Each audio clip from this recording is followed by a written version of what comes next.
Habari wapenzi watazamaji wa Zamakale TV, karibuni tena kwenye channel yetu pendwa ya Zamakale. Leo ningependa kuelezea kitu kimoja ambacho watu wengi walikuwa wakijui, lakini najaribu kutoa kama mwongozo kwa wale watu ambao huwa wanamiliki akaunti za fashion za vitenge. Wengi wamekuwa wakilalamika kwamba akaunti zao haziwi verified kuwa monetized, yani hawapati pesa kulingana na mishono, japokuwa wanaweka mishono, wanatengeneza content nzuri, lakini hawawi monetized. Sasa leo nataka niwaelekeze namna gani, njia nzuri ya kuwa monetized kupitia content za mishono ya vitenge. Kama wewe unatengeneza content za mishono za vitenge, basi tumia njia hii ifuatayo. Au kama wewe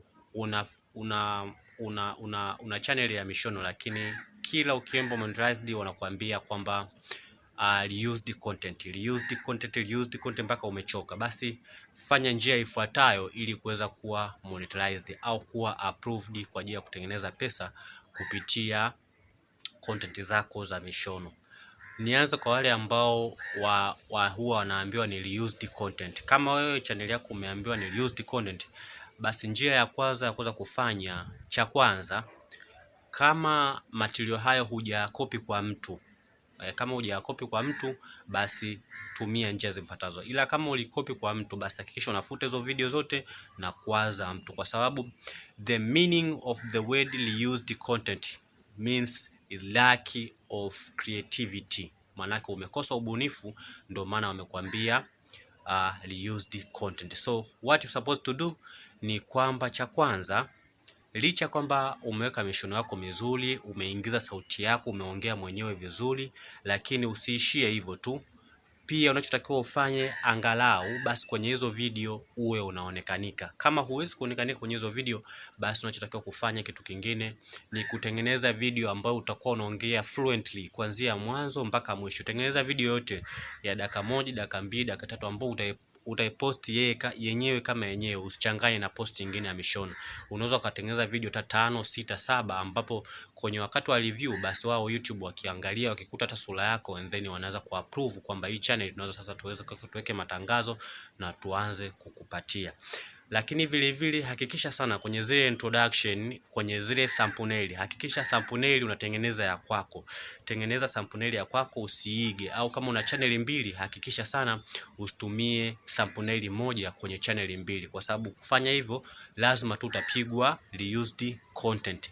Lakini cha tatu ambacho natakiwa ufanye sana, hakikisha sana mishono yako na jinsi unavyotengeneza video, kuna duration, lakini how to, ile unavyotoka kwenye mshono mmoja kwenda sehemu nyingine, wanahitaji kile kitu wanaita hii kutransfer kutoka kwenye picha moja kwenda kwenye picha nyingine. Hakikisha pia unatumia aina mbalimbali za jinsi ya kuedit. Tafuta application nzuri ambayo unaweza kuedit video yako na ikatoka vizuri kabisa. Lakini vile vile kama wewe una channel ndogo, basi hakikisha basi jitahidi sana unatengeneza introduction nzuri, ambayo hiyo introduction ukiweka kwenye video yako basi italeta mvuto vizuri. Lakini vile vile kitu kingine ambacho sahau ni kwenye description ya channel. Kwenye description hakikisha unaweka description nzuri ambayo itakuwa inajieleza kwamba hii channel yangu inahusika na kitu fulani. Lakini vile vile kitu kingine, kuna kitu kinaitwa ile picha ya kwenye channel, yani una picha gani kwenye ile DP yako ya kwenye channel. Hakikisha pia unaweka DP ambayo ni nzuri. Lakini kuna kitu kinaitwa YouTube bar ni kile kidude kidogo ambacho kinakuwa kina umbo la mstatili, ambacho kinakaa kwenye utambulisho wa YouTube, ambacho kitaonyesha ni kitu gani hiyo channel inahusika. Hivyo ni vitu ambavyo utafanya. Lakini kama umepigwa reused content, nimekwambia hakikisha kama namna gani, vipi unaweza kufuta video kaanza upya. Lakini kama haiwezekani kufuta video, basi hakikisha sana unatengeneza kitu ambacho ni kizuri.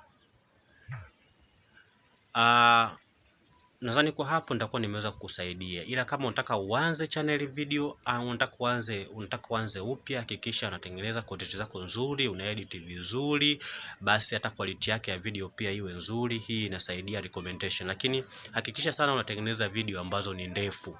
Tengeneza video kuanzia dakika 8 na kuendelea. Hii hata ukija kuwa approved, basi utapata hela nyingi. Mkwanja mrefu na matangazo pia utayapanga mwenyewe, utapata hela nyingi zaidi na zaidi na zaidi na zaidi. Lakini kitu kingine ambacho kama hujasahau, lakini vile vile namna gani unaweza promote channel yako.